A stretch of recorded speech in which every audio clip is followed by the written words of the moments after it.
Selamat siang God Lovers, bertemu lagi dengan saya Apose Apolonius Lase dalam acara Diaspora TV Talk Show yang kami tayangkan setiap Sabtu pada pukul 13 waktu Indonesia bagian Barat di channel Diaspora TV.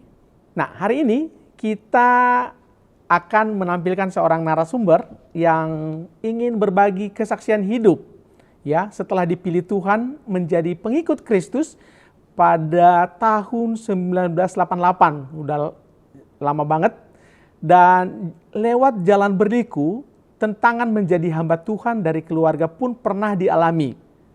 Namun di dalam Tuhan tak ada yang mustahil. Beliau kini menjadi hamba Tuhan yang setia dan melayani sesama di mana-mana di seluruh Nusantara. Nah, tidak itu saja, God Lovers, narsum kita juga adalah seorang penulis. Nah, setidaknya ada 2 buku karyanya yang ditulis ya. Dan untuk mengetahui siapa narasumber kita hari ini, beliau sedang berada di Salatiga. Langsung saja kita sapa narasumber kita, Bapak Pendeta Samuel Wasikin. Selamat siang Pak Samuel. Selamat siang. Ya, apa kabar Pak? Puji Tuhan, sehat, Mas. Ya, Bapak tinggal di Salatiga ya Pak, benar ya? Betul. Iya. Oke, iya. Oke, sebelum kita mulai bincang-bincang kita berdoa dulu ya Pak Samuel. Iya. Kita berdoa. Tuhan, Allah Bapa kami yang bertata dalam kerajaan surga, puji syukur Tuhan atas kasih setiamu dalam hidup kami sejak pagi hingga siang hari ini. Kami bersyukur Tuhan karena Engkau berikan kesempatan kepada kami bisa berbincang-bincang dengan hamba-Mu Bapak Samuel Wasikin yang ada di Salatiga. Terima kasih Tuhan, biarlah apa yang kami perbincangkan hari ini bisa menjadi berkat bagi God Lovers dimanapun berada. Terima kasih Tuhan, berkati acara bincang-bincang kami, mulai dari peralatan dan cuaca yang kami bisa nikmati dan dapat melangsungkan bincang-bincang ini dengan baik. Kami serahkan bincang-bincang ini dari awal pertengahan hingga akhir di dalam nama Yesus kami berdoa dan mengucap syukur. Haleluya. Amin. Amin. Ya, God Lovers, seperti biasa tidak lupa saya ingatkan kepada Anda semua untuk meluangkan waktu sejenak guna like video ini dan memberikan komentar. Barangkali God Lovers ingin memberikan saran atau masukan kepada kami. Ya, tuliskan di kolom komentar di bawah video ini dan kami tunggu. Dan bagi Anda yang baru menemukan channel Diaspora TV ini, kami ucapkan selamat datang.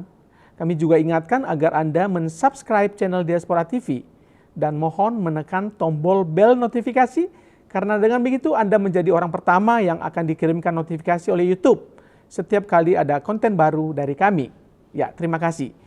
Ya, Pak Samuel, Bapak mengatakan bahwa titik balik atau starting point Bapak itu terjadi pada tahun 1988.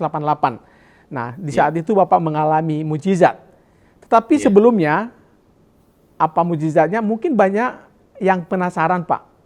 Bapak ini lahir dan besar di mana? Bisa cerita, Pak? Baik. Ya, saya lahir dan besar di kampung yang sangat-sangat kampung. Tepatnya dulu namanya Grumbul Alur Hulu, Desa Gandrung Manis, Kecamatan Gandrung Mangu, Kabupaten Cilacap. Saya tinggalnya di sana. Ya, saya bersama dengan keluarga tinggal di sana dan sampai sekarang pun ayah saya sudah tidak ada, tinggal ibu saya pun tinggal di sana sampai hari ini bersama adik bungsu saya di sana. Oh, jadi Bapak anak apa dari berapa bersaudara, Pak? Oh, saya anak pertama. Enggak, kami sebenarnya ada 6, Oh, tapi sekarang tinggal 5 karena adik saya persis yang nomor 2 itu sudah meninggal lebih dulu. oh, ya, Kemudian ya, saya ya. bersama dengan adik-adik saya. Adik-adik saya sekarang sudah tinggal 1 yang di rumah. Ya. Oke, jadi Yang lainnya, lahirnya di Cilacap ya, Pak ya? ya betul. Nah, waktu itu bisa cerita, Pak, keluarga Bapak waktu itu seperti apa, Pak? Tentu masa-masa kecil kami ini secara secara kekeluargaan kami keluarga yang ya baiklah ya, artinya tidak pernah ribut gitu ya. Ya, dia bilang cukup ya cukup ya. model ala kampung cukupnya tentunya ya, beda Iya, iya. dengan cukup bukan dengan orang-orang yang seperti sekarang ini ya. Cukup untuk kami pada waktu itu ya kecukupan itu kadang-kadang ya ada naik turunnya, kadang-kadang susah, kadang-kadang ada kelebihan ya, apalagi kalau musim paceklik, wah itu kadang-kadang secara ekonomi akan sangat sulit. Ya. Kalau boleh tahu, Bapak Ibu dulu kerja apa, Pak? Ayah ibu saya petani, Oh, petani di Cilacap ya. ya, Wah, ya ya, ya, punya ya. lahan sendiri, digarap sendiri begitu. Hmm. Artinya sekolah formal Bapak pendidikan dasarnya di Cilacap juga berarti ya? Ya, namanya Grumbul Bulusari. Ya sekarang namanya desa. Desanya Desa Bulusari. Kalau dulu namanya Grumbulnya Grumbul Alur Bulu. Oh, berubah ya. Iya, sekarang sudah menjadi desa. Jadi pemekaran dari Gandrung Manis, kemudian yang satu yang Alur Bulu itu namanya sekarang Bulusari. Iya. Nah, di waktu kecil Bapak ini kan pasti ya Bapak Ibu memberikan pengajaran mendidik di rumah ya Pak ya. Nilai-nilai seperti apa yang dididik yang diberikan oleh orang tua Pak Samuel waktu itu? Ya, sebagai orang yang beragama tentu saja kami dididik secara agama yang sangat sederhana, tapi kami juga sangat moderat ya. Dan saya kira keluarga kami itu ya keluarga yang penganut agama gitu ya. Dari keluarga-keluarga yang ada kelihatannya cuma saya, adik saya, yang nomor dua itu yang cukup rajin ya. Dulu waktu saya kecil ya, cukup rajin untuk belajar tentang agama. Nah, artinya udah sekolah di Cilacap, menamatkan sampai SMA berarti Pak ya di Cilacap ya? Saya SD-nya di Bulusari, yang sekarang Bulusari, dulu Alur Bulu. Kemudian saya SMP-nya di Sidarja. Saya pernah belajar di Sidarja. Sidarja itu kecamatan yang berbeda dari kecamatan tempat saya lahir. Saya SMA-nya justru persamaan. Di Manado saya belajarnya. Oh, malah jauh di Manado ya. Iya. Oke, lalu setelah itu di umur 21 tahun ya ketika itu ya, pada tahun 1988, Iya. sesuatu terjadi dalam hidup Bapak, ya, Hmm. yang Bapak istilahnya ada mujizat Bapak tulis di Iya. CV Bapak. Nah, apa kira-kira yang terjadi di diri Bapak ketika tahun 1988 itu, Pak? Silakan Pak Iya. Samuel. Ya, baik. Saya akan cerita. Tahun 88 itu menjadi starting point saya untuk bisa percaya kepada Yesus Kristus Tuhan, itu karena sejak akhir tahun 87, kira-kira ya pasti bulan Desember, saya itu mengalami sakit yang tidak umum ya. Kalau orang kan biasanya ada sakit kanker, sakit apa dan seterusnya. Saya sakit tuli secara mendadak dan dua-duanya ini tidak bisa mendengar. Jadi kalau saya mau berbicara dengan orang, biasanya saya akan perhatikan mulutnya. Mulutnya ini geraknya seperti apa, kemudian saya akan mengerti bahwa orang ini seperti ini dan saya harus jawabnya seperti ini. Dan itu sangat-sangat membuat saya terpukul otomatis pada waktu masih muda, kenapa mengalami sakit yang namanya tuli itu ya, budek ya. Dan tentu saja itu membuat saya jadi minder. Minder. Karena kalau keluar dari rumah dipanggil pun saya tidak akan bisa mendengar teman-teman ya. Bahkan di rumah kalau ibu saya manggil pun saya tidak dengar kecuali ibu saya colek dulu ya. Kemudian saya baru bisa memperhatikan apa yang diucapkannya. Dan itu buat tidak nyaman buat saya pada waktu itu. Dan sakitnya selama 4 bulan. Jadi bulan Desember, Januari, Februari, Maret tahun 88 itulah saya selesai sembahyang menurut agama saya dulu. Kemudian saya ingat ada orang bercerita tentang nama Yesus yang berkuasa, Tuhan yang orang Kristen yang sanggup menyembuhkan. Maka dari situ saya berdoa, jika Tuhan Yesus, Tuhan yang orang Kristen itu sanggup menyembuhkan saya, maka saya akan mengikut Yesus apapun yang terjadi. Jadi itu doanya pada waktu siang. Ya, selesai saya sembahyang, saya mau tidur, saya berdoa demikian. Dan yang ajaib adalah ternyata doa saya didengar. Ada beberapa orang yang sudah memberikan obat kepada saya. Ingat ya, di kampung itu tidak ada dokter, jauh sekali dari dokter. Kampung saya pada waktu saya sekolah pun pakai apa namanya, tidak pernah pakai sepatu, pakai sendal pun enggak ya. Dan itu kemudian ada satu pribadi lebih tinggi dari orang-orang yang pernah ngobati saya itu, lebih tinggi wajahnya samar-samar. Tapi dia jelas sekali berkata begini, "Aku Yesus yang sembuhkan kamu." Lalu telinga kanan saya ini ditiup dan saya sembuh, dan saat itu juga ketika saya sembuh saya bangun otomatis ya. Waktu saya ditiup bangun kaget, dan kemudian saya coba keluar dari kamar, ternyata saya sudah mendengar suara ibu saya. Dan saya mencoba keluar lagi sampai ke halaman, dan itu suaranya semakin jelas dan sangat-sangat jelas bahwa saya sudah sembuh. Dan hari itu saya ambil keputusan, mulai hari ini saya akan menjadi orang Kristen karena saya sudah ketemu dengan Tuhannya orang Kristen. Wow. Jadi sejak itu saya ambil keputusan saya jadi orang Kristen gitu. Iya. Oke, jadi itu Iya, kejadiannya seperti sangat-sangat. apa, Pak? Tiba-tiba jadi tuli itu gimana gejala Bapak yang Bapak alami? Saya juga nggak ngerti. Makanya orang sebut mungkin saya ini kesambet gitu. Kesambutannya mungkin ada kuasa-kuasa setan kegelapan yang masuk ke telinga saya. Dikira ya kesambet, makanya dibawalah ke dukun ini, tapi nggak Mhm. sembuh. Ya, Iya. biasa orang Oke. desa kan percaya gitu-gitu kan, bawa Iya, ke iya, orang iya. pintar, tapi nggak sembuh.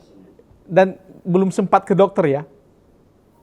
Belum sempat ya, kami dokternya juga jauh sekali. Paling ada di waktu itu di ibu kota kabupaten barangkali. Waktu kecil saya nggak pernah kemana-mana kok.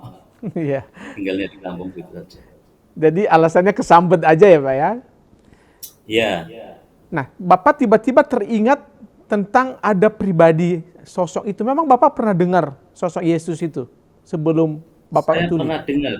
Jadi sebelum saya mengalami masalah yang seperti ini, budek itu, saya pernah bekerja di Tangerang. Saya di salah satu perusahaan pabrik tikar ya. Dulu ada di Jalan Maup, namanya Maya Plus, tapi ketika saya ke sana sudah tutup, sudah tidak ada lagi. Ya, itu ada di Jalan Maup, kalau nggak salah di sana masih Desa Sangiang.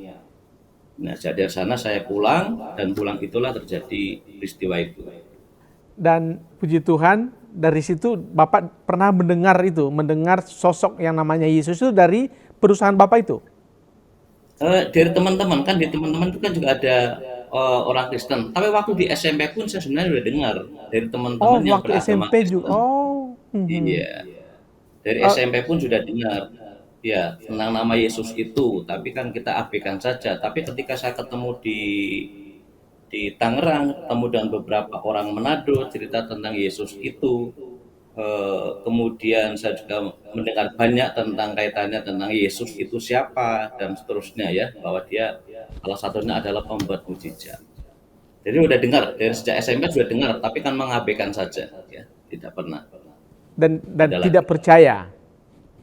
Pastinya tidak percaya ya, itu Iya, iya, bertentangan iya. dengan iman saya ya pada waktu itu. Wah, luar biasa. Dan ketika itu Bapak sembuh dan memutuskan menjadi pengikut Kristus. Apa langkah pertama yang Bapak lakukan ketika itu, Pak? Pertama saya diam-diam saja masuk ke gereja. Oh, Saya diam-diam masuk ke gereja, ketika ada orang bertanya, "Kamu mau kemana?" Saya bilang mau ke pasar. Ya kebetulan gerejanya dekat pasar gitu. Gerejanya dekat pasar di Gandrung. Kemudian setiap kali minggu saya pergi, saya tanya kemana, ke pasar. Tapi lama-lama kan orang curiga. Kenapa setiap minggu ini ke pasar, harus ngapain gitu ya, kira-kira gitu. ya, Ya hari Minggu, dan setiap hari ya, Minggu saya tanyanya ke pasar, saya tidak ngomong ke gereja. Karena ya gimana pun juga saya takut ya, takut takut banyak hal lah, takut tentang ya. keluarga, takut tentang saya, takut dengan teman-teman dan seterusnya. Ya, itu yang menarik buat saya adalah ketika saya sudah sekian lama ke gereja, Kemudian di gereja itu saya mendengar begini, pendeta saya khotbah tentang Lukas pasal 9 ayat yang ke-26. Tentang barang siapa malu mengakui aku di hadapan manusia, maka dia juga akan malu mengakui di hadapan Bapa pada waktu kemuliaannya itu dinyatakan, bahkan malu di hadapan malaikat juga mengakuinya. Dan saat itu juga saya ambil keputusan pulang mau masuk ke tempat saya, itu ada kampung saya terpisah dari, ya sebelum masuk kampung saya itu ada sawah-sawah gitu ya. Dan ketika mau belok ke kampung saya itu, di sana di tempat saya namanya Bruk. Bruk itu jembatan kecil gitu ya. Saya waktu masuk begitu, tiba-tiba ketemu dengan, eh, seingat saya dulu namanya, Pak polisi, tapi polisi bukan polisi yang seperti sekarang ini, polisi yang di polsek atau apanya, tapi dulu sebutannya polisi, tapi bukan polisi. Ya. Nah, ketika masuk ke situ ditanya, "Kamu dari mana?" Terus saya jawab, "Barusan dengar khotbah tadi. Hmm. Barang siapa malu mengakui aku." Dan kemudian saya langsung berkata, "Saya dari gereja." Nah, sejak dari gereja itu orang ini, ya yang namanya tadi sebut polisi tadi, langsung pergi, nggak tahu gimana ceritanya, kemudian hari itu sudah heboh kalau saya sudah orang murtad. Ya, bahkan tidak sedikit, kemudian ya hujatan dan seterusnya. Dan keluarga sendiri gimana, Pak? Ketika itu setelah tersebar itu? Ya, keluarga ayah ibu saya tetap jadi korban juga, korban bulian ya dari tetangga. Ya, bulian, katakan ini orang tua tidak bisa mendidik anaknya, sekarang jadi kafir dan seterusnya Hmm. ya. Eh, Terus kemudian nenek saya juga, "Kamu kenapa jadi Kristen? Udah balik saja," katanya ya. "Ngapain ke sana?" Ya. Hmm. Nah, karena banyak desakan-desakan begitu, suatu saat saya ngomong sama ayah saya dan ibu saya. Saya ini sudah dewasa, umur saya sudah 20 tahun. Saya harus bisa menentukan kemana saya harus pergi, Hmm. termasuk menentukan tentang kepercayaan saya. Saya akan percaya kepada Yesus Kristus sebagai Tuhan dan Selamat satu-satunya. Dan itu keputusan saya jadi Kristen, itu keputusan saya. Silahkan kalau misalnya nggak setuju nggak apa-apa, tapi saya ambil keputusan, saya sudah dewasa, sudah bisa menentukan pilihan, dan saya jadi Kristen. Dan ayah ibu saya otomatis ya akhirnya menyerah dengan keputusan saya, dan nenek saya itu yang belum menyerah. Dia mencoba mempengaruhinya untuk kembali dan seterusnya ya. Suatu saat saya diinfokan sama ayah saya, katakan Hmm. nanti malam Jumat akan banyak orang ke sini, Waduh. ya mau interogasi kamu. Wah, Wow, itu kemudian saya sekampung. bilang, iya, satu RT, bukan satu kampung, satu Walah. RT. Saya takut luar biasa, tapi dalam ketakutan seperti itu tiba-tiba saya membaca Injil Matius pasal 10 ayat 19 dan 20. Di situ jelas sekali mengatakan jangan takut kalau kamu dihadapan kepada apa namanya, penguasa-penguasa, jangan takut kamu dihadapan kepada penghakiman. Dan ayat 20 berkata, jangan jangan jangan memikirkan juga apa yang akan kamu ucapkan. Nanti Bapamu sendiri akan membela kamu untuk mengucapkan. Wow. Dan saya yakin dengan perkataan itu, kemudian saya tunggu sampai jam 12 malam dan tidak ada orang yang datang. Saya Wow. berarti keputusannya adalah tidak ada apa-apa keputusan saya. Saya tunggu sampai jam 12 malam. Hmm. Betul tidak? Dan Tuhan tolong dengan cara yang ajaib. Ya itu tantangan yang buat saya pada waktu itu mungkin bagi orang kecil, tapi waktu saya sendirian itu besar sekali. Ya, besar sekali. Dan gentar juga ya, ada waktu-waktu gentar ya, Pak ya? Ada, Merasa tapi itu tadi, secara manusia, ternyata iya. iya diteguhkan dan Matius pasal 10 ayat 19 dan 20. Itu luar biasa sekali. Mhm. Ya, ya, Nah, setelah itu artinya keluarga lama-lama menerima ya, Pak ya. Dan ya, akhirnya Bapak memutuskan sekolah seminari. betul. Jadi waktu itu saya memutuskan, saya bilang sama orang tua saya akan sekolah Alkitab di Pondok Seminari. Dulu Oh, namanya Pondok Seminari Pesat, namanya Pos Pesat. oh Jadi pesat. Pondok Seminari, ya Pesat. Pondok Seminari Pesat yang ada di Salatiga ini. Dan ayah saya berkata, "Kamu ngapain ke sana mau jadi pendeta? Nanti kalau kamu jadi pendeta tuh kamu akan makan apa?" Dia katakan. "Kalau kamu Hmm. sudah punya istri akan dikasih makan apa?" Terus saya pikir memangnya kenapa? Rupanya ayah saya itu kan berkali-kali ketemu dengan pendeta-pendeta yang memang secara ekonomi kurang bagus. Jadi dia takut kalau saya mengalami hal yang sama, ya, mengalami penderitaan. Dan saya yakinkan Tuhan punya cara untuk menolong saya. Masalah ke depan itu urusannya saya dengan Tuhan. Dan Ya. saya pastikan kemudian saya berangkat ke Salatiga belajar di pondok seminari. Namanya dulu Pondok Seminari Pesat, Pelayanan Desa Terpadu. Namanya Pos Pesat. Berapa tahun Pak sekolah di Seminari Pesat? Saya pada waktu itu belajarnya 2 tahun. 2 tahun belajar di kelas, kemudian selebihnya di lapangan. Saya termasuk orang yang lama untuk selesainya. Selesainya. Karena pada Nah, waktu itu punya aturan. Aturannya aha. adalah kita belajar, setelah belajar, kemudian selama beberapa bulan itu, di semester pertama itu, di akhir-akhirnya kemudian harus merintis jemaat. Pada waktu itu ya, aturannya begitu. Jadi belajar di kelas itu kira-kira 3 bulan, kemudian berikutnya adalah harus praktek di lapangan, harus merintis Wow. jemaat. Itu Bapak wajib mencari merintis ya, merintis tempat pelayanan baru. Nah, Wajib itu punya. Bapak punya pengalaman seperti apa Pak merintis pertama kali itu? Ya, jadi otomatis saya waktu itu survei ke beberapa desa dan ada desa satu di mana saya sudah deket sekali dengan orang-orang ya, dengan masyarakat sudah bagus. Kemudian tiba-tiba dan berkata bukan di situ tempatnya. Maka saya harus berpuasa. Di situ saya berpuasa 3 hari 3 malam. Saya tidak makan, tidak minum, minta petunjuk Tuhan. Saya harus pelayanan kemana? Targetnya adalah pada waktu itu 4 bulan harus berdiri jemaat dan harus ada Hmm. persembahan. Jadi targetnya adalah di waktu 4 bulan merintis jemaat dan harus ada persembahan. Doa, puasa selama 3 hari 3 malam itu, dan malam terakhir Tuhan kasih tahu jelas sekali mengarahkan nebut desanya. Desanya ini nanti selama 2 bulan kamu di sana aku akan kasih 7 orang ya. Dan apa yang kami kerjakan itu kemudian selesai saya mendapatkan konfirmasi seperti itu, saya pergi ke desa itu ya. Desa itu ada di wilayah Kecamatan Getasan, Kabupaten Semarang. Sekarang berdiri gereja. Wow. Waktu saya ke sana, saya coba kemudian masuk. Pada waktu masuk tiba-tiba ingat tentang bagaimana tembok Yeriko runtuh. Dan saya waktu itu sendirian, masih sendirian. Saya masuk desa itu, sebelum saya masuk ke kampung itu saya kelilingi desanya. 7 kali putaran 1 hari itu.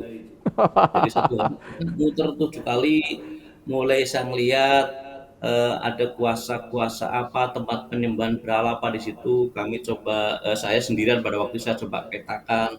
Oh ada ini, ada di sini, ada di sini. Kebetulan waktu belajar itu singkat banget, tapi sudah termasuk belajar tentang bagaimana meruntuhkan tembok-tembok kuasa kegelapan kira-kira gitu ya. Dan betul selama tujuh kali putaran itu saya selesai pulang. Pulang kemudian hari itu juga setelah pulang kemudian untuk pelayanan minggu depannya itu saya sudah punya tim. Namanya Yeremia Sunardi, sekarang ada di Pati orangnya. Di Pati, gembalakan juga. Hmm. Dari sana kemudian saya berkata, Tuhan aku nggak pinter ngomong nih Tuhan, untuk terusnya gimana? Yaitu Tuhan berkata, ya aku akan kirim Yeremia ini. Hmm. Orangnya pinter ngomong seperti Musa dan Harun kira-kira begitu ya. Ya, Hmm. Musa dan Harun. Dan betul ketika ke sana pada waktu kami mau masuk, kami berdua tiba-tiba lemes. Lemes akhirnya, wah ini ada apa nih? Lalu kami mencoba menyingkir keluar dari jalan itu, kami masuk ke kebun berdoa di situ. Minta kekuatan Tuhan, kita berdoa untuk bisa mengalahkan kuasa kegelapan. Selesai berdoa, kami dapat kekuatan, kemudian kami masuk ke desa itu. Dan yang luar biasa ketika kami masuk ke rumah pertama, Kami cerita tentang keberadaan kami dan orang ini berkata, "Baik kalau begitu aku terima. Silakan Mas tinggal di sini dulu." Ya. Wow. Dan kemudian minggu berikutnya kami tinggal di rumah kepala dusun yang orang sini bilang bekel, ya, bekel. Kami akhirnya tinggal di rumah Pak Bekel selama praktek itu, dan selama praktek kemudian saya tinggal di situ 2 bulan. Dan selama 2 bulan itu juga yang saya kerjakan adalah tidak melakukan apa-apa kecuali saya kerja bakti. Karena Oh. kebetulan waktu itu di situ sedang membangun jalan. Jadi harus pikul batu dari bukit bawa turun, kemudian ditata di jalan. Begitu Hmm. seterusnya selama hampir 2 bulan itu. Ketika masuk ke minggu ketujuh, saya dalam kondisi yang capek, saya berkata begini, Tuhan, katanya 7 orang itu akan diberikan 2 bulan, tapi ini udah minggu ketujuh Tuhan. Saya capek, ya, kepala saya ini udah sakit karena mangguli batu-batu itu ya, mesti turun itu. Dan tiba-tiba ada orang datang, Tuhan kirim orang datang cerita, cerita, cerita. Dan kemudian di antara minggu itu juga ada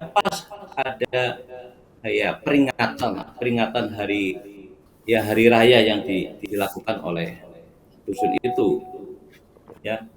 Kemudian pada waktu itulah tiba-tiba kepala dusunnya ini atau bekelnya ini malam hari itu ketika hadir di acara perkumpulan ibadah itu di kelompok mereka, orang ini berkata begini, kami berikan waktu kepada Mas berdua untuk berbicara tentang ajarannya, ajarannya. Wah, ini pintu yang luar biasa. Saya belum pernah sampai hari ini mengalami yang seperti ini. Ya. Lalu kami berdoa, sepakat berdoa, tiba-tiba Tuhan jelas berbicara bahwa kamu harus diam, tapi teman kamu harus maju ke depan. Dan ketika semua maju di depan, saya berdoa tepat seperti apa yang saya doakan itu juga yang diucapkan di depan. Terus begitu terus. Dan sampai akhirnya teman saya berkata, tadi aku ngomong apa ya? Katakan begini, udah kamu tenang saja, ya. Nanti Tuhan yang beracara. Semua apa yang kamu ucapkan di depan itu sesuai dengan apa yang aku doakan. Dan betul, ketika kami udah istirahat, tidur malam, bangun pagi, tiba-tiba RT-nya datang. Mas, boleh nggak saya ikut ajarannya agamanya, Mas? Terus Hmm. kami syukur berterima kasih. Namanya Pak Slamet. Sampai hari ini adalah itu jemaat mula-mula. Hari ini Wow. masih hidup orangnya. Dan itu orang yang pertama kali menyatakan diri untuk menjadi orang Kristen. Dan betul minggu berikutnya 2 bulan persis ada 7 orang berkumpul di tempat di mana rumah yang pertama kali kami kunjungi itu beribadah. 2 bulan 7 orang, persis 7 orang dewasa, termasuk totalnya itu sendiri. Wow. Wah, ya, Luar dua biasa. bulan itu. Mm-mm. Nah, artinya Tuhan telah menetapkan ini orang ini pelayanan pertama Bapak dan Mm-mm. tepat terjadi seperti apa yang Bapak dijanjikan oleh Tuhan. Nah, Ya, sekarang Bapak artinya sudah melayani di mana, Pak? saya waktu itu setelah merintis di satu ini, namanya Dusun Metes, itu ada namanya Gereja GBI sekarang. Kemudian saya juga merintis lagi, sebelum saya berangkat ke Papua, itu merintis lagi di namanya Desa Dusun Kali Putih, ya. Desa Pulau Siri, Kecamatan Bawen. Di sana berdiri Gereja Isa Almasih, dan bangunannya belum lama ini sudah ada yang bangun. Bangunannya luar biasa, jadi permanen dari bantuan dari Korea. Ya, itu waktu saya ke sana saya ikut bersukacita, ya. Wow. Dan dari sana, ya, saya kemudian diutus ke Papua. Dari gereja Isa Almasi tadi. Iya, selesai enggak, saya tetap di yayasan di mana saya ada, di tempat saya Hmm. psikolog seminari maksud saya, ya. Oke. Hmm. Ya, sudah selesai karena udah berdiri 2 tempat ini, kemudian saya diberi kesempatan untuk pergi ke Papua tahun 90. Tahun 90 kami ada, waktu itu tempat kami mengadakan acara namanya Jam 90, Jayapura, Ambon, Manado. Itu Mhm. untuk kegiatan pendeta-pendeta. dan Mhm. dan saya dilibatkan untuk jadi panitia di sana, Hmm. yang di Jayapura pada waktu itu, ya. Dan menghadirkan kira-kira 1.000 orang pendeta, Hmm. hamba Tuhan di sana, dan selesai acara saya ditinggal di sana. Kami ditinggal 2 orang, saya dan teman saya, sekarang sudah almarhum, Oh. tinggal di sana untuk membuka cabang baru dari yayasan di mana kami tinggal. Ya, waktu di Jayapura saya 2 tahun ya, 90 sampai sampai tahun 90 sampai 92 pertengahan saya baru pulang. Dan luar biasanya buat saya adalah saya pernah mengalami banyak hal di Papua, termasuk ketika saya terserang malaria dan teman saya udah berkata, "Sam, kita cuma 2 orang loh ya, jangan pulang dulu." Sampai segitunya ya. Parah banget ya, parah banget. Dan itu setiap kali sebulan sekali saya pasti istirahat seminggu karena harus minum obat. Setiap 3 minggu sehat, 1 minggu tidak sehat. Itu bertahun-tahun selama saya ada di Papua. Yang sekarang Papua, dulu Irian Jaya ya, belum namanya Papua. Itu ngalami masa-masa kritis di sakit penyakit itu. Hmm. Tetapi justru disitulah kemudian saya mengalami masa-masa di mana saya mengalami membuat merasa lebih dekat dengan Tuhan di dalam kondisi yang sangat sulit seperti itu. Dalam kondisi sakit saya merasa sangat dekat dengan Tuhan. Ya, Nah, iya. baik. Dan tidak lama kemudian Bapak ketika sebelum ke Papua, Bapak ini menikah ya Pak ya? Setelah saya pulang dari Papua, Oh, baru menikah. iya, jadi saya di Papua eh, 2 tahun setengah itu, dan di sana selain saya mengalami banyak sakit penyakit itu juga, saya sana sempat berdoa begini untuk orang tua Aha. saya terutama ya. Tuhan, saya ini sudah Tuhan pakai untuk membuat beberapa orang ya, banyak orang bertobat kepada Tuhan. Mereka percaya pada Yesus, mereka diselamatkan.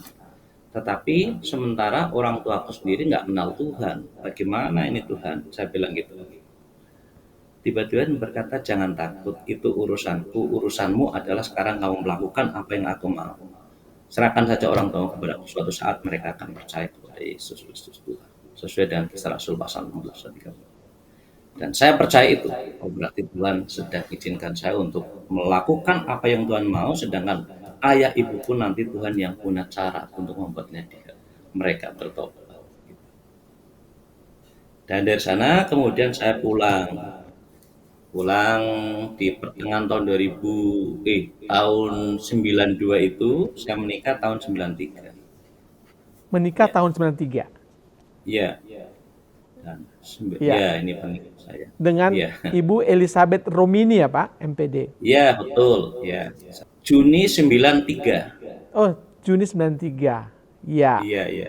Saya di Papua kan sampai tahun 92, 93 saya nikah ini. Mhm. Ya nikah Dan pun mujizat ya. aha. Mujizat gimana Pak ceritanya Pak? Mujizat dari semua biaya pernikahan kami ditanggung oleh lembaga. Itu Oh, mujizat mantap. buat saya. Ya. Kalau dengan acara sebesar itu orang tua saya tidak akan sanggup. Hmm. Orang tua istri saya juga pasti nggak akan sanggup kalau bikin acara yang waktu itu semeriah itu. Ya, Mhm. itu anugerah buat saya luar biasa. Luar biasa. Dan dari pernikahan dengan Ibu Elizabeth lahirlah dua anak ya Pak? Iya betul. Nah, Ya, ada Jessica Ira Meliani ya. ya Itu sekarang sudah lulus kuliah ya Pak ya? sudah bekerja di salah Sudah satu bank bekerja. swasta. Dan Iya, salah kemudian satu. ada Jesslyn Ira Octaviani. Iya, Dan betul. ini Ini masih masih kuliah di kuliah UKSW ya. ya Fakultas Hukum. Ini foto-foto mereka ya. Ini cewek dua-duanya ya Pak? Iya, yang satu dilahir di Maluku ya. Oh, lahir di Maluku. Oh gitu. Iya, justru pada waktu mau lahir anak pertama inilah itu masa-masa sulit itu mulai terjadi. Saya mengalami masa-masa sulit. Jadi saya cerita saja langsung ya. Jadi masa-masa sulit itu terjadi sejak anak saya lahir bulan Maret tahun bulan Maret 93 itu. Sejak itu pula saya tidak dikirimi uang dana istilahnya DKS, dana kesejahteraan ya untuk hidup sehari-hari gitu. Itu nggak dikirim oleh lembaga. Yang mengutus saya ke Maluku itu sekitar sampai 6 bulan, sampai 6 bulan. Tapi kan kita prosesnya nggak tahu kalau itu sampai 6 bulan. Ya, bulan pertama lalui dengan ucapan syukur, dan sampai suatu saat kami betul-betul secara keuangan tidak ada ya. Sama istri saya berkata begini, "Pak, ada uang nggak?" Saya bilang ada. Berapa? 100 rupiah. 100 rupiah kok ada? Saya bilang, 100 rupiah pun ada. Saya bilang gitu. Kalau Yang bukan penting uang ada. ini saya akan tidak katakan uang. Saya bilang gitu sama istri saya. Ya terus gimana? Ya sembahyang. Ya sembahyang. Tiap hari kami harus kebetulan saya di sana setelah sekian lama pindah di Maluku ya. Jadi ada prosesnya ya sampai ke tempat di mana anak saya lahir itu tempat pindah-pindah ya. Akhirnya di tempat yang anak saya lahir itu kemudian itu menjadi tanah milik sendiri ya. Itu Wow. pun mujizat. Itu pun Wow. mujizat. Kembali mujizat. Dan itu tidak dibantu dari uang lembaga juga. Waktu itu kami berdoa, Tuhan, kami tidak akan punya anak sebelum Tuhan memberikan tempat tinggal untuk kami tetap. Wow. Jadi kami sepakat 3 tahun dulu nggak punya anak, dan sampai Tuhan berikan rumah, ya rumah ya terserahlah modelnya seperti apa, pokoknya rumah di mana kami bisa tinggal, kami nanti di situ punya anak gitu ya. Dan itu terjadi, memang waktu pindah ke Maluku tuh, waduh susah sekali ya, pertama kali masuk di tempat orang lain, kemudian pindah masih di tempat orang lain, tidak punya lemari tempat untuk menyimpan pakaian. Kami pada waktu itu lemari yang saya buat adalah lemari dari karton gudang garam. Tahu karton gudang garam ya, yang gede itu. Kami Ya. tumpuk di situ, tumpuk begitu, tapi ketika kami harus pergi meninggalkan lokasi, semalam saja pagi-pagi sudah diorak-arik apa namanya? Sudah di ditempati tikus, dan itu berkali-kali. Aduh, ya. Kemudian saya mulai berdoa, "Ya Tuhan, kami butuh lemari." Tiba-tiba Tuhan kirim orang lemari plastik ya. "Tuhan, kami butuh gitar. Gimana? Kami ingin adakan pujian penyembahan." Dan ada orang ngasih gitar. "Tuhan, kami tidak punya tempat tidur." Tuhan kirim tempat tidur. Jadi itu semua menurut saya mujizat. Yes. Sampai rumah di mana saya tinggal, anak saya lahir itu pun mujizat. Wow. Mujizat semuanya. Waktu itu kami waktu beli rumah di Maluku itu hanya punya uang 200.000. Waktu itu harganya 1 juta kalau nggak salah. Ya 1 juta harganya. Pas saya ke Ternate ada yang namanya Dokter Iwan. Sekarang tinggal di Bintaro. Ya dulu sama-sama dia tinggal di Ternate, saya tinggal di Halmahera. Dan orang ini yang berkata, "Sam, aku dengar kamu pindah tempat tinggal dan kamu akan beli rumah ya?" "Iya, Hmm. gimana?" "Ya sudah, kamu cari rumah. Nanti aku bantu bayarnya." Dokter Gigi Iwan di Bintaro itu ada. Istrinya namanya Dokter Gigi Heni. Ya, di Bintaro tinggalnya. Hmm. Sekarang, dulu sama-sama di Ternate. Lah kemudian saya cari itu, dapatlah rumah yang di mana saya tinggal itu, dan mau dijual. Saya punya uang 200.000, terus yang 800.000 ditolong oleh Dokter Gigi Iwan ini. Dan ya itu kemudian ada tawaran untuk pindah Jakarta. Saya katakan enggak, karena Tuhan utus saya bukan ke Jakarta, saya utus Tuhan ke Maluku. Jadi kalau seandainya saya disuruh ke Jakarta, tunggu Tuhan ngomong dulu baru saya pindah, saya bilang gitu. Dan dalam kondisi yang sulit seperti itu, kemudian saya berdoa pada Tuhan, "Tuhan, ini Engkau tahu kesulitan kami.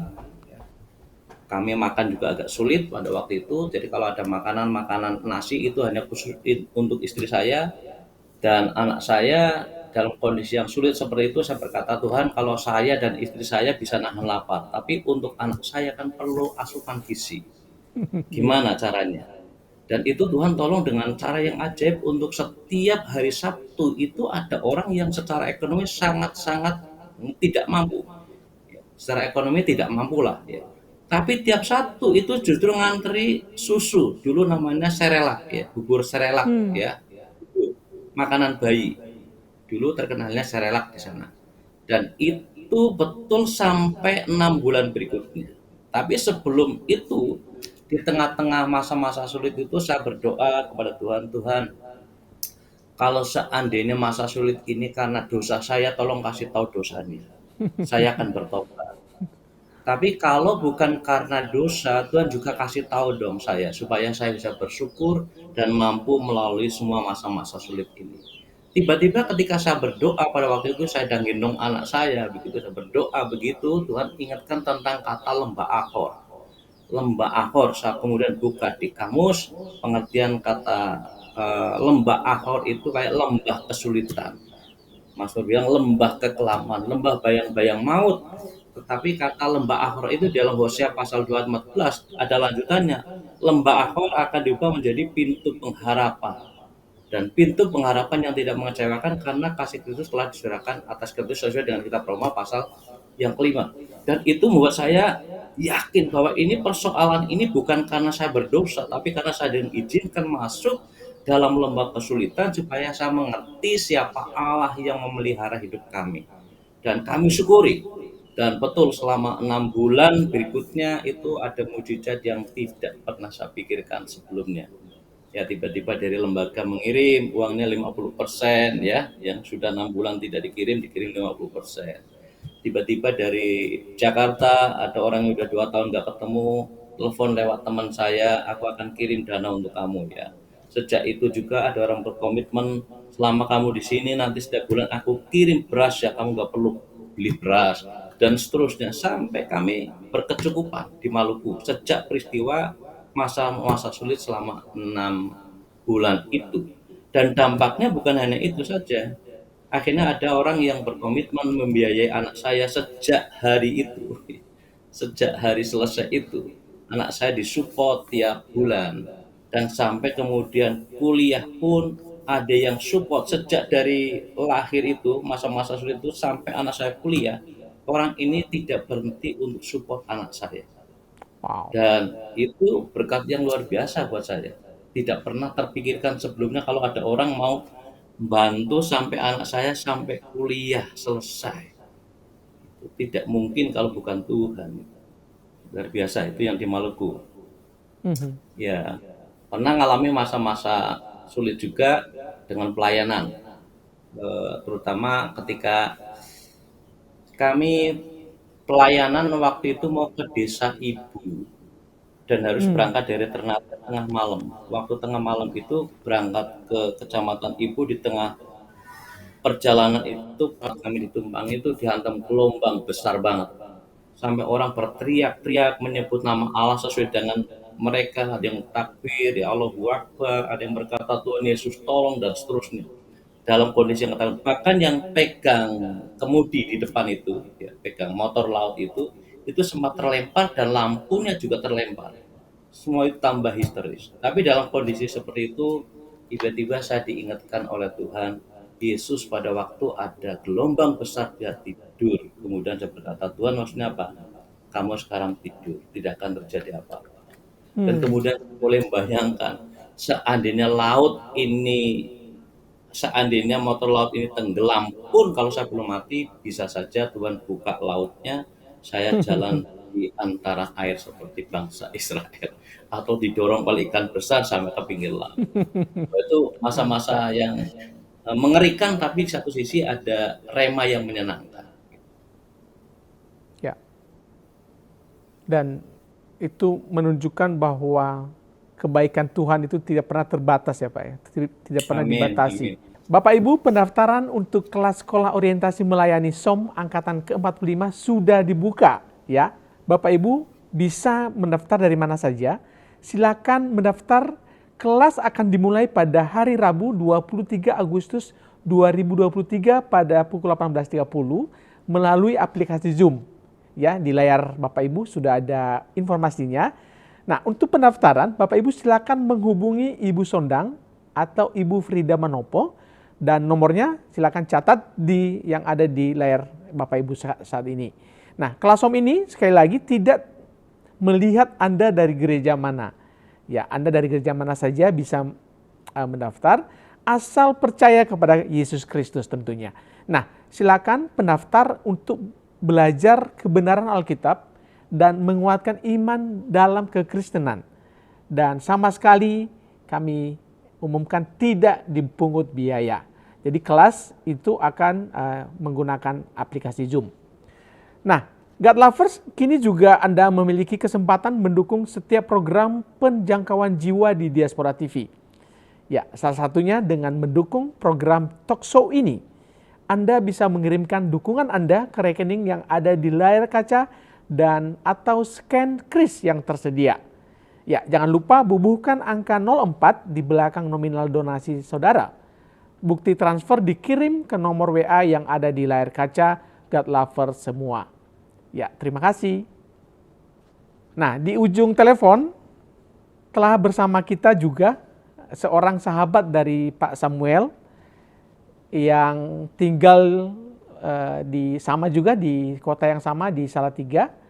Nah, kita langsung menghubungi Bapak Bakri ya, yang sudah terhubung dengan kita. Halo, shalom Pak Bakri. Shalom.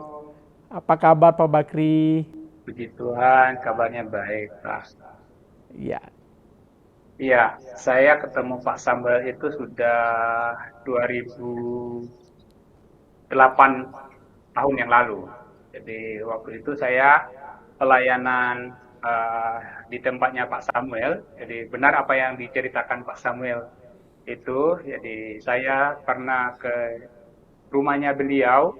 Jadi saya mau memastikan bahwa apakah Pak Samuel itu benar-benar nggak yang diceritakan, karena itu kesaksian hidupnya. Beberapa kali saya dengar.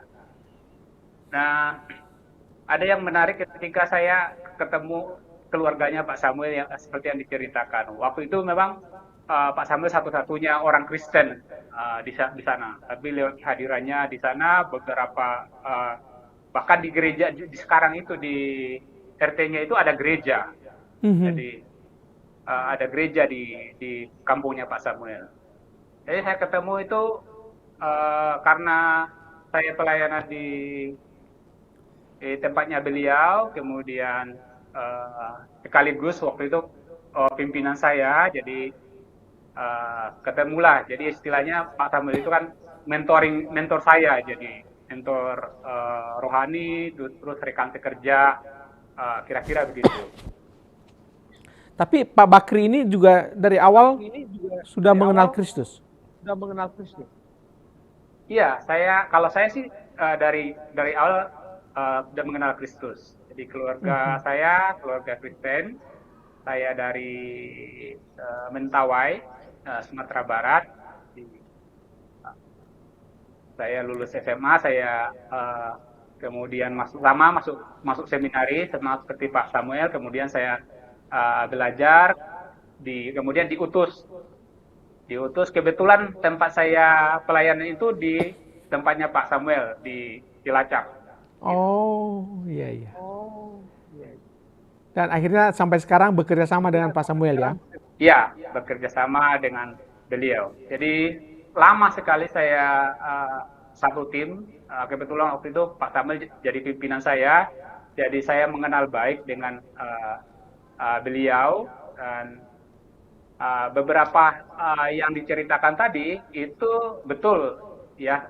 Saya tidak hanya lihat di Cilacap, tetapi juga rintisan-rintisan beliau yang ada di Metes, kemudian yang ada di Kali Putih seperti yang diceritakan tadi. Ya memang betul begitu.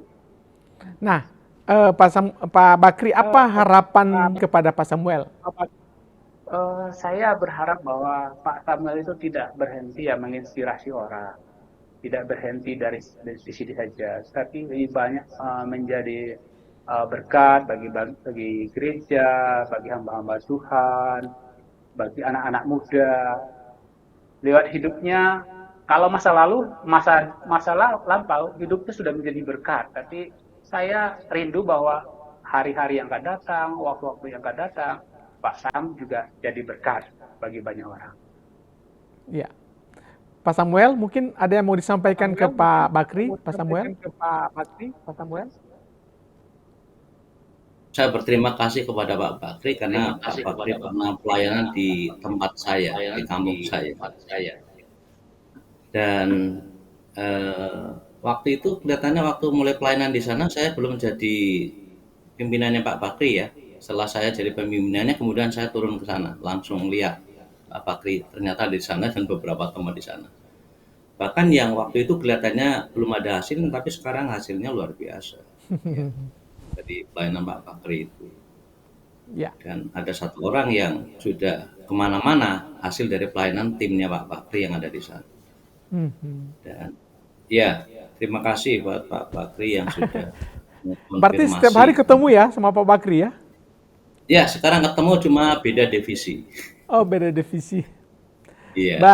Baik. Terima kasih Pak Bakri atas kesempatan partisipasinya. Sampai ketemu Pak Bakri. Tuhan Yesus memberkati, selamat pelayanan. Oke, kita lanjut ke Pak Samuel. Pak Samuel, Ya. tadi Bapak bilang Masa sulit. dalam proses turun ke lapangan ada banyak hal-hal yang ditemui dan puji Tuhan selalu dilindungi oleh Tuhan dan selalu bisa selamat, diberi mujizat baik kecil maupun besar ya. Nah, dari berbagai foto yang kami terima juga Bapak aktif membina hubungan dengan saudara-saudara kita yang berbeda agama. Nah, dari kegiatan ini apa yang bisa Bapak sampaikan, Pak? Iya, pertama kalau kita ingin jadi berkat kan kita harus merangkul sebanyak mungkin orang. Yesus kan juga merangkul semua orang, termasuk orang-orang yang kontradiksi. Ya. Ini kebetulan kami waktu itu bersama di acara hari ulang tahun PWNU Kabupaten Semarang. Ini dengan Pak Bupati dan Wakil Bupati. Ya. Kami hadir di sana. Ini adalah foto-foto dari teman-teman dan Ramil, Polsek datang ke tempat kami. Ada satu Romo Puji itu dari sekjennya Indonesia dari agama Buddha. Ya, kami selalu sama-sama dengan aparat seperti ini dan orang yang seperti ini untuk mengadakan bersama-sama melakukan hal-hal yang baik di sekitar kami. Gitu, Pak. Ya. Ini waktu hari PWNU ya? Iya. Acara PWNU, oke. Nah, artinya tadi Bapak sampaikan bahwa perlu menunjukkan bahwa kita ini bersahabat kepada siapapun, dan itu apakah juga menjadi perwujudan firman Tuhan bahwa kita mesti menjadi garam dan terang gitu, Pak? Iya, pastinya begitu. Kan ada nyanyiannya, Yesus sahabat semua orang kan. Kalau Yesus sahabat semua orang, masa kita harus membatasi pergaulannya dengan agama-agama yang lain, ya. Dalam hal seperti ini saya sangat welcome sekali dengan setiap kali ada undangan saya coba untuk datang. Setiap kali ada saya bisa datang, saya akan datang. Karena itu teman, ya, teman berbagi, teman curhat, ya, teman untuk sama-sama melakukan hal-hal yang baik, ya. Ya, itu yang sekarang saya kerjakan. Tidak mengherankan kalau juga Bapak banyak sekali kegiatan bakti sosial juga yang Bapak berikan kepada orang lain. Ini keuntungan dari kami gabung dengan tim ya. Kami ada dengan hubungan baik dengan Polsek, dengan Datramil, pihak kecamatan di daerah ini. Ini sebenarnya yang adakan itu Polsek. Cuma saya diminta untuk ikut terlibat dan akhirnya saya ikut diminta untuk berbagi. Kalau yang ini kami dari lembaga kami namanya STAK, Sekolah Tinggi Agama Kristen, itu berbagi sepatu mungkin sekitar 500-an sepatu ini free. Nah, ini salah satunya. Ini free untuk pendeta-pendeta ya, yang tadi itu di Pati, yang ini di wilayah Kecamatan Kaliwungu, Kabupaten Semarang. Dan beberapa tempat lain di Purworejo pun kami bagi ya. Dan itu semuanya free di lembaga kami. Nah, ini bakti sosial ya. Ini dengan teman-teman kuliah nih, S2-nya. Dengan teman-teman mengadakan dokter. Kebetulan ini dokternya adalah teman saya kuliah juga ya. Ya. Ini bakti sosial dari, nah ini juga bakti sosial. Ini selama tahun 2020 sampai 22 saya banyak terlibat di kegiatan sosial ya, bersama dengan TNI, Polri, dan pihak kecamatan. Ya ini yang kami kerjakan. Ya ini dengan Polri juga dan TNI juga, dan ini kami setelah pekerja bakti, setelah bersih-bersih di masjid ya, kami kerja bakti begitu, kemudian ke wihara dan istirahat di wihara, ini foto barengnya di wihara. Nah, artinya kan ini membangun hubungan baik ya Pak dengan lingkungan. Betul, ya. Dan ya, ini ya. bisa menjadi faktor juga Bapak bisa dengan leluasa melayani ya Pak ya, di menyampaikan Betul, Injil ya. betul. Iya. Nah, apa pengalaman yang Bapak alami paling berkesan selama menjalani penginjilan ini Pak?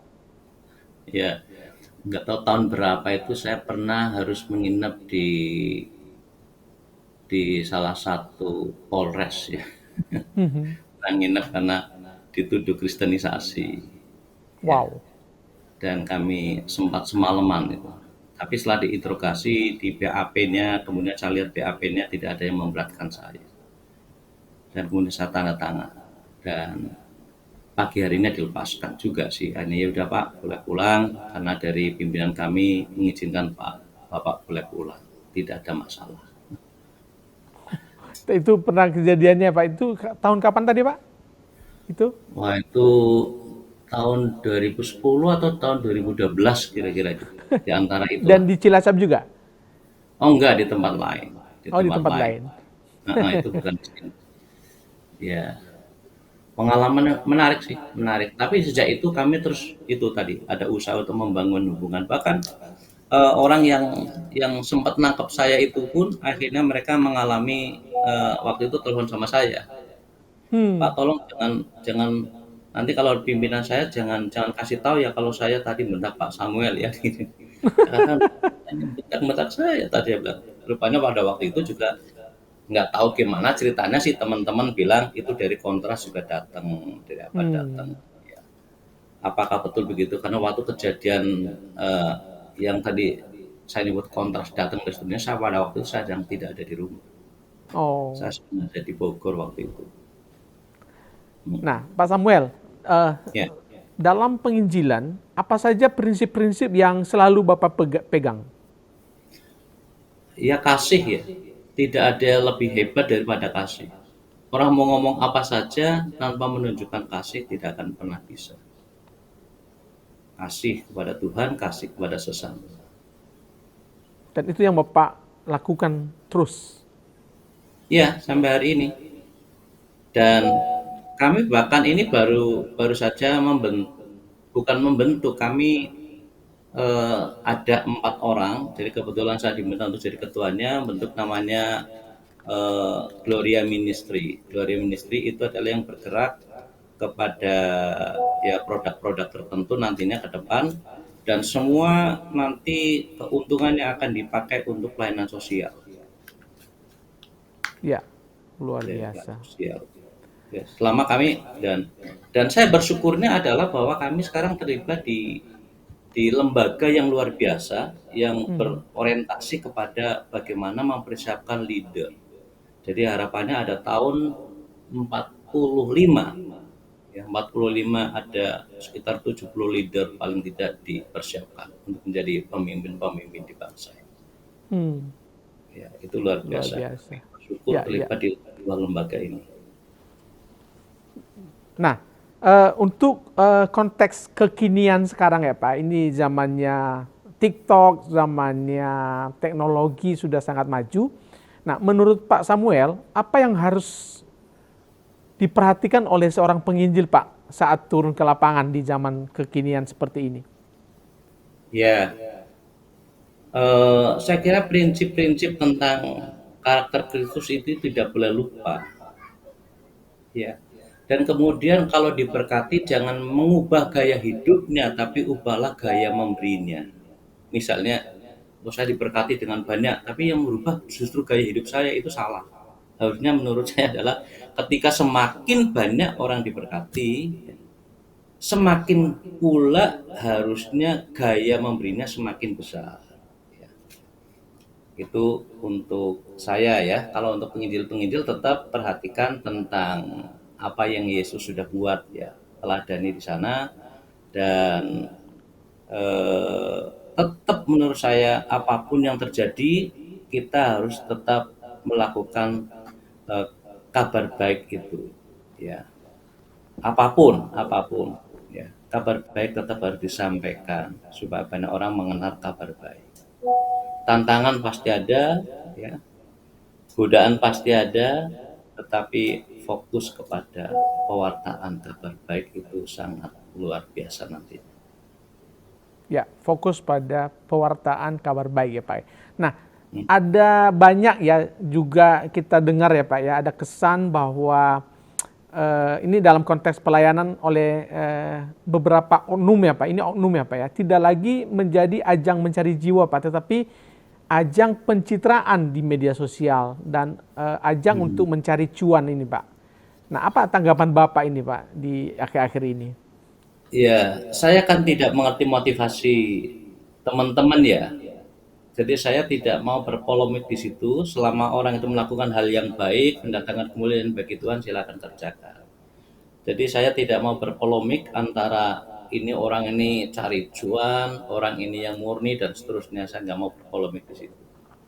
Selama masih ada kesempatan mewartakan kabar baik, silakan kabar baik. Kan Paulus juga pernah berkata, baik atau tidak baik, Injil harus diberitakan. Dengan baik maksud jahat maupun maksud baik, Injil juga bisa disampaikan oleh orang-orang yang seperti ini. Iya.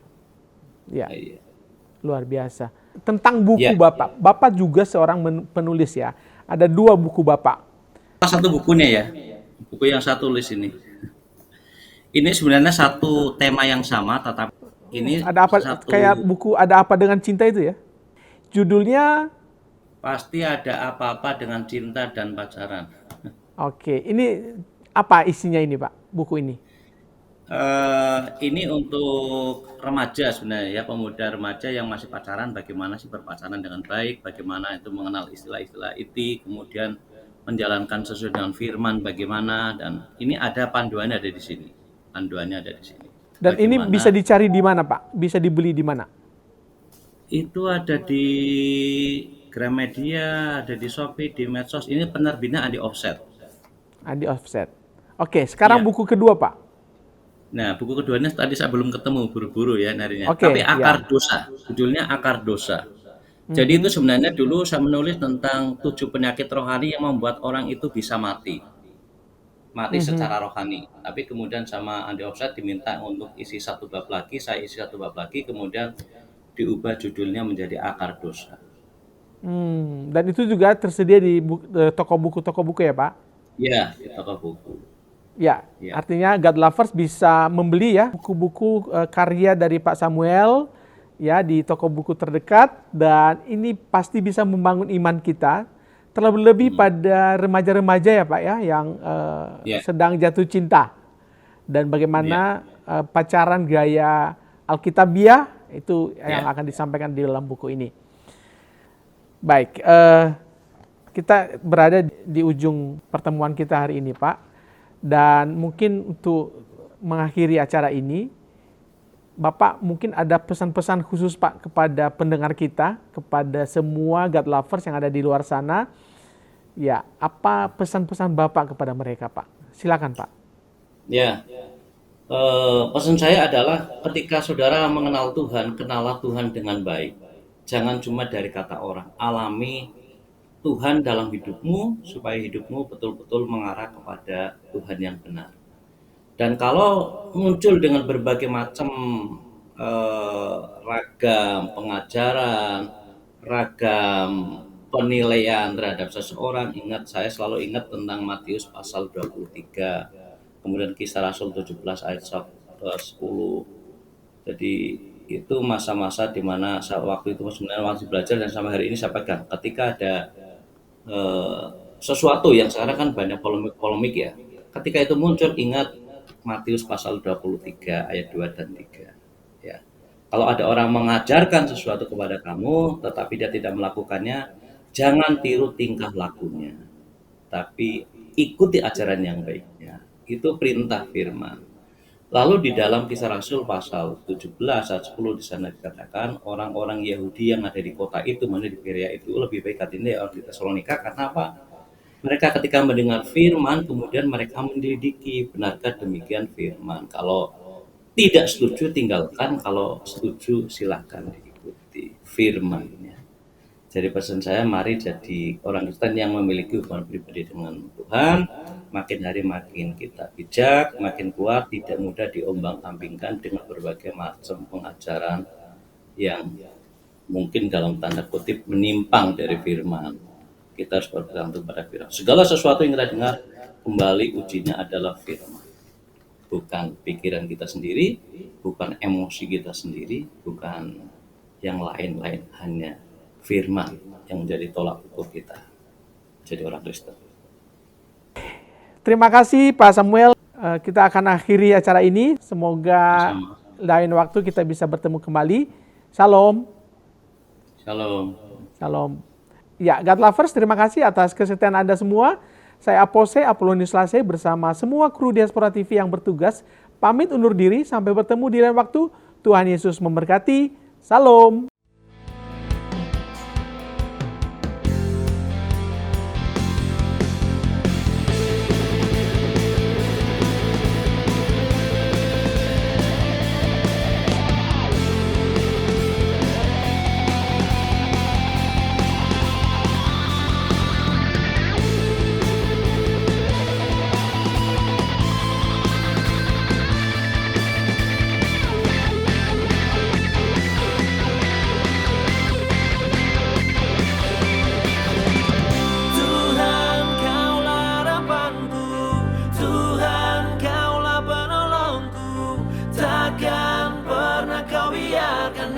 Selalu